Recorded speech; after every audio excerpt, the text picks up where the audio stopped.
Olá, meu querido amigo e amiga, que bom que você está aqui conosco de novo.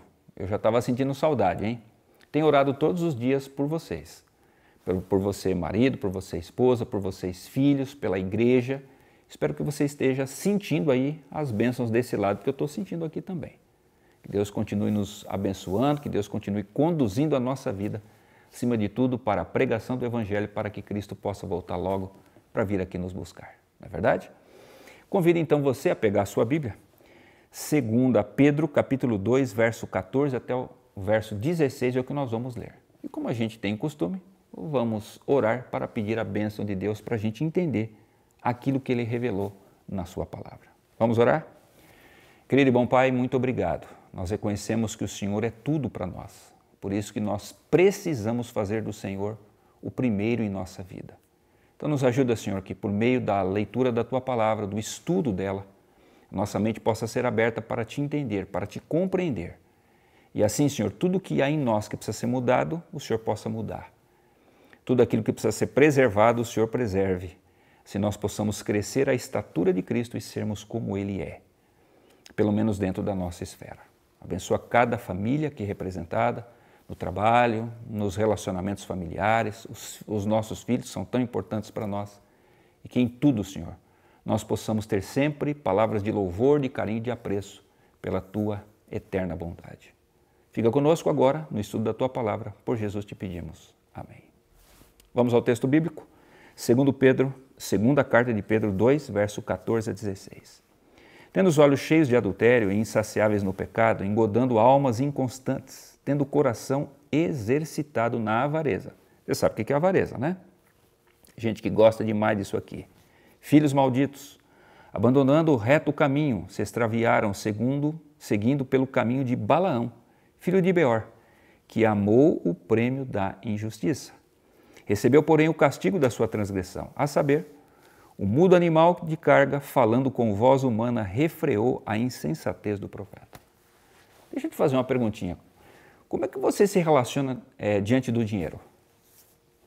Você se relaciona com o dinheiro de forma equilibrada, de forma sensata? Você olha para as coisas materiais e diz assim, bom, eu vou ter aquilo que eu preciso, aquilo que eu não preciso, não precisa mesmo, né? Se eu não preciso, para que eu vou ter isso? Então vou direcionar para uma outra causa, ou para pessoas que precisam mais do que eu. É assim? Ou você é daquelas pessoas loucas e malucas que gastam sua saúde, seu tempo e sua vida correndo atrás do vil metal que passa tão depressa? Para exemplificar esses princípios aqui, eu gostaria de usar o exemplo de Balaão e Daniel, dois profetas do Senhor. Então eu quero falar sobre a infidelidade de Balaão e sobre a fidelidade de Daniel, aquele homem tão íntegro, né? Que viveu há 2.600 anos atrás e que lá na Babilônia foi um exemplo para a nossa vida. Bem, veja só que coisa curiosa. Ambos os profetas foram chamados por Deus para pregar e para anunciar as suas verdades. Outra coisa, eles também foram chamados por reis. Balaão foi chamado por Balaque para ir lá e amaldiçoar o povo de Deus. Já Daniel foi chamado por Beltesazar. Também já tinha sido chamado por Nabucodonosor, né? Mas eu quero aqui focar naquela questão de quando Daniel, no final da sua vida, é chamado para decifrar aquilo que a mão divina havia escrito ali na parede do palácio. Foram chamados por reis. Portanto, homens de extrema confiança e responsabilidade. Outra coisa que é curiosa, né? Foram chamados, mas aí vem a diferença. É a motivação que cada um foi. Curioso é que ambos receberam promessas de bens dessa vida. Por exemplo, Balaque disse assim, olha, eu vou encher a sua casa de ouro, de pedras preciosas, de dinheiro, você vai ficar rico. Mesma coisa aconteceu com Daniel. Beltesazar disse assim, eu vou colocar uma argola de ouro no seu pescoço, vestes de púrpura, né, vermelhas, e o melhor de tudo, você vai ser até o terceiro aqui no reino, se você souber decifrar aquilo que está aí na parede. Promessas de glórias e coisas dessa vida. Mas o curioso, Balaão foi pela cobiça. A Bíblia mostra claramente que Balaão era um profeta do Senhor, mas ele havia se apostatado por quê? Ele havia adulterado, ele havia cometido algum crime? Não. Balaão havia se apostatado porque ele chegou uma hora na vida que ele disse o seguinte: não, ser servo de Deus, eu ganho muito pouco com isso. É muito pouco dinheiro no meu bolso. Olha, quando eu vou lá no banco não tem dinheiro nenhum. Lembre-se de uma coisa, queridão, nós que devotamos a nossa vida a Deus, de forma especial nossos pastores, aqueles que vivem da pregação do Evangelho, a Bíblia é muito clara em dizer o seguinte: os nossos olhos não podem estar voltados para as coisas ou para o enriquecimento dessa vida. Quando, por exemplo, Deus fez a tribo de Levi, Levi não ganhou terras, né? Aí os sacerdotes falaram: Senhor, mas então o que nós vamos ter? A resposta está lá em Deuteronômio. O Senhor disse assim: eu sou a herança de vocês. E, vamos ser sinceros, basta, né? Porque quando você tem a Deus, você tem tudo. Mas o Balaão não queria saber disso. Não, Senhor, eu até vou te servir, mas eu tenho que ganhar muita coisa com isso. Ele não estava satisfeito com uma vida simples de obediência e fidelidade a Deus. Ele foi pela cobiça. Já Daniel simplesmente foi para revelar aquilo que Deus havia escrito. A preocupação de Daniel era apenas essa: dizer aquilo que Deus tinha para dizer. Outra coisa que me chama a atenção: Balaão foi e falou. É o que todo profeta tem que falar, tem que fazer, é falar, é revelar. Só que ele falou o quê? O que ele queria. O rei disse assim: você vai amaldiçoar. E ele foi para amaldiçoar mesmo, é que Deus mudou as suas palavras, porque Deus estava cuidando de Israel. Então, ele foi para falar o que ele queria, é que Deus o impediu. Já Daniel não, Daniel foi e falou o que Deus queria. E olha só que coisas terríveis ele falou para o rei: rei, você foi pesado na balança e achado em falta, então nessa noite, ou daqui a algum tempo, você vai morrer. E o seu reino será dado a quem? Aos medos e aos persas. Olha, ele corria perigo de vida. Mas Daniel não pensou duas vezes, ele falou aquilo que Deus queria. Outra coisa que chama a nossa atenção: Balaão proferiu lisonjas, Daniel proferiu verdades. Deixa eu só fazer aqui um pontinho aqui, um gatilho aqui. Quando você fala aquilo que Deus quer, você fala dentro do contexto da mente de Deus, ou você fala aquilo que você gostaria que o mundo soubesse? Todos nós hoje participamos das redes sociais. E claro, nós queremos expressar aquilo que nós pensamos, aquilo que nós sentimos diante da vida. Se Jesus se sentasse hoje do seu lado para olhar o seu Facebook ou as demais redes sociais, Jesus diria o quê? Ok, filho, poxa vida, olha, estou orgulhoso de você. Ou Jesus diria o seguinte: filho, você é tudo menos um cristão. Você pode ser até um bom ativista social, você pode ser até um bom revolucionário, você pode ser qualquer coisa, mas menos um seguidor meu.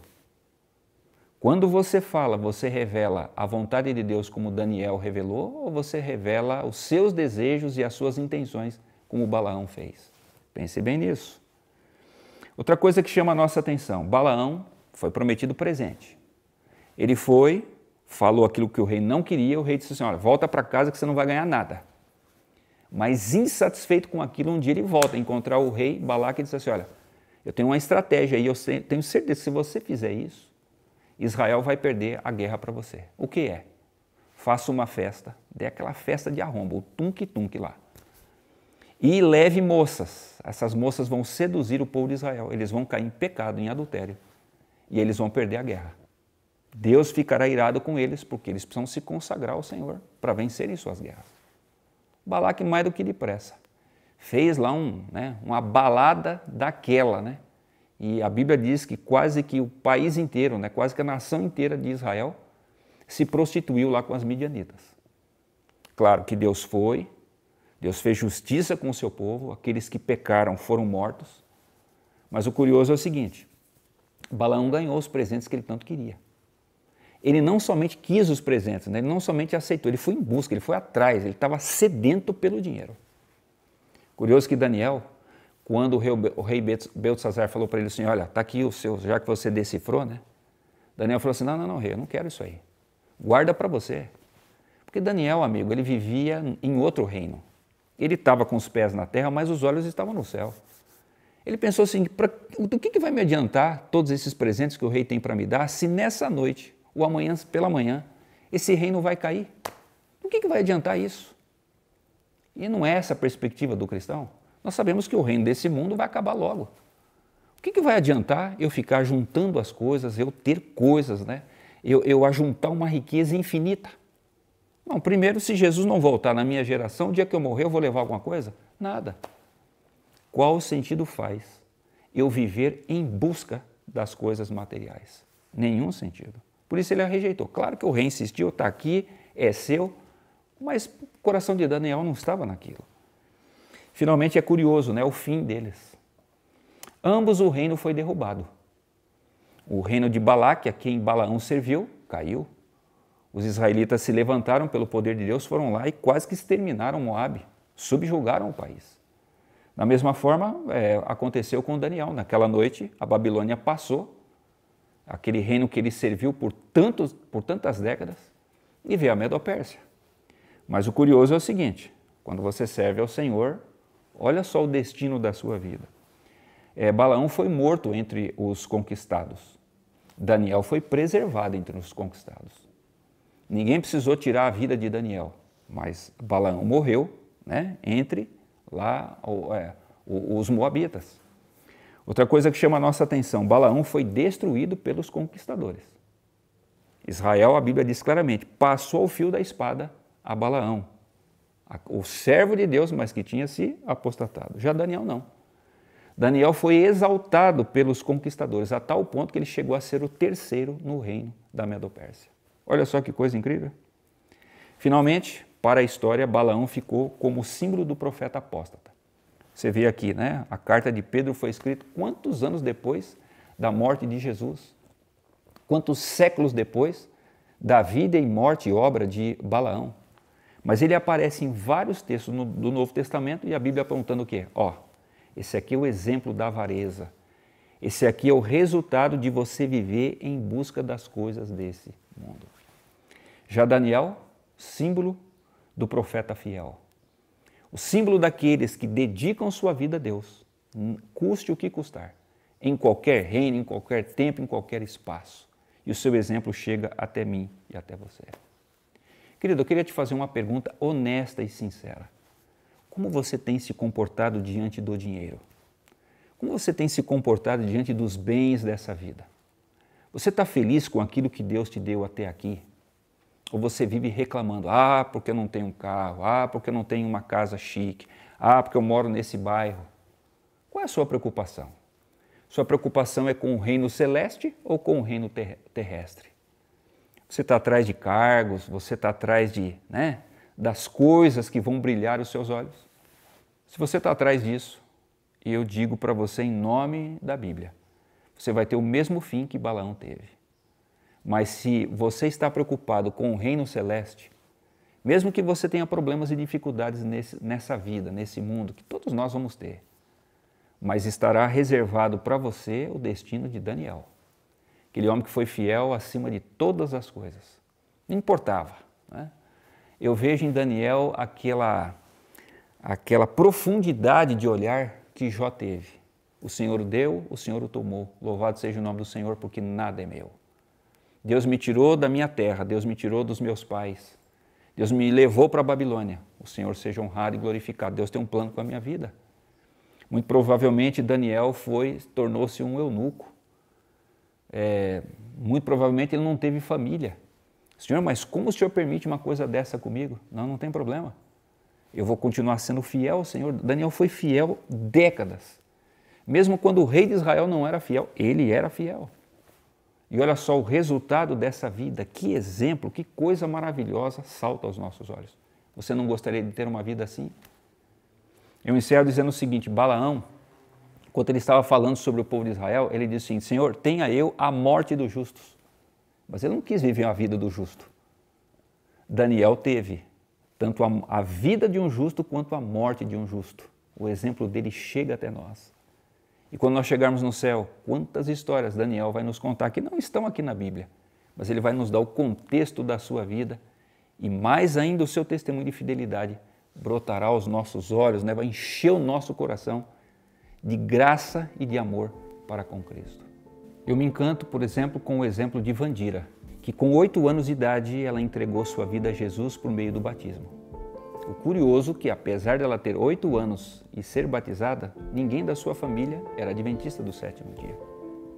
Mesmo assim, ela foi fiel a Deus em todos os princípios, mesmo desde a sua tenra idade. Ela cresceu, tornou-se uma mulher, entrou para uma instituição financeira, para um banco, e começou a trabalhar ali fielmente.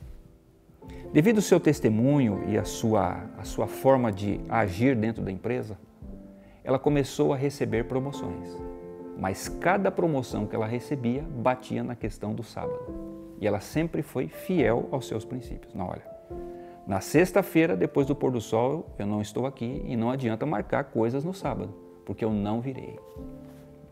Mas você sabe, Deus honra aqueles que o honram. O curioso é que, apesar dessas questões, que para nós são tão importantes, a sua chefe começou a perceber que ela tinha realmente muito valor. E com o passar dos anos, ela foi recebendo outras promoções, que faziam com que ela realmente não precisasse trabalhar no período do sábado. Você sabe que a vida de ninguém é perfeita, né? E um dia ela começou a receber notícias que a mãe não estava bem. Então ela foi cuidar da mãe. E aí recebeu notícia que a mãe tinha uma doença grave e que agora ela precisava trazer a mãe para morar junto com ela. Disse, não tem problema, eu vou cuidar da minha mãe. A doença da mãe se estendeu por anos. E ela percebeu uma coisa, como Deus tem sido bom comigo. Além de Deus me abençoar no meu trabalho, Deus também me abençoou porque ao permitir que a minha mãe ficasse doente, eu pude ficar mais próximo dela e pude cuidar da minha mãe com carinho e com amor. Coisa que antes eu não tinha tempo para fazer isso. Deus foi bondoso com ela e foi bondoso comigo também. Vandira termina o seu testemunho dizendo o seguinte, olha, apesar de quando veio aí a pandemia, todas essas questões, muitas pessoas ficaram desempregadas. Dentro da pandemia, eu fui surpreendida com uma promoção. Passei a ganhar mais, passei a precisar estar menos tempo no trabalho e passei a ter mais tempo para cuidar da minha mãe. Você entende, querido, que quando nós colocamos os nossos olhos naquilo que é eterno, parece que as coisas vão se encaixando melhor na nossa vida? Por quê? Porque nós alinhamos o nosso desejo ao desejo divino. E Deus nos honra com isso. Assim como Deus abençoou Daniel, Deus pode abençoar a mim e a você por meio da nossa fidelidade. Que tal então colocarmos o Senhor como o primeiro da nossa vida? Que tal nós consagrarmos todos os nossos desejos, todas as nossas vontades, todas as nossas propensões aos caminhos do Senhor? Se fizermos isso, eu te garanto, nós não teremos o fim de Balaão, mas nós teremos a grata satisfação de um dia estarmos no reino celeste para louvarmos e bendizermos o nome do nosso Deus. Mas enquanto ele não chega, nós vamos poder com certeza testemunhar para muita gente de como Deus tem sido e como Deus já foi bom conosco em nossa vida. Vamos tomar essa decisão mais uma vez nesse momento? Quer orar comigo? Querido Pai, muito obrigado pelo exemplo da Vanira, pelo exemplo de Daniel lá no passado e também pelo exemplo negativo de Balaão.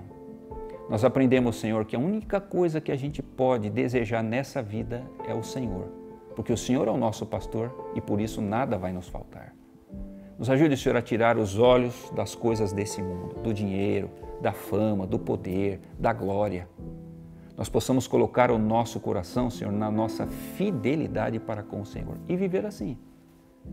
Se a nossa vida for boa, ótimo. Se a nossa vida não for boa, o Senhor sabe. Nos dá apenas, Senhor, a fé para acreditarmos nisso. Nos ajude a entregarmos totalmente a nossa vida, os nossos talentos, os nossos dons nas Tuas mãos e vivermos assim. Nos dá essa graça, nos dá esse poder, nos ajude a ensinar isso para os nossos filhos e para quem que estiver ao nosso redor, que as pessoas possam ver em nós esse exemplo de vida. É o que nós pedimos em Cristo, o nosso Salvador. Amém, Senhor. Obrigado pela sua atenção. Deus te abençoe. Um beijo na bochecha e até a próxima.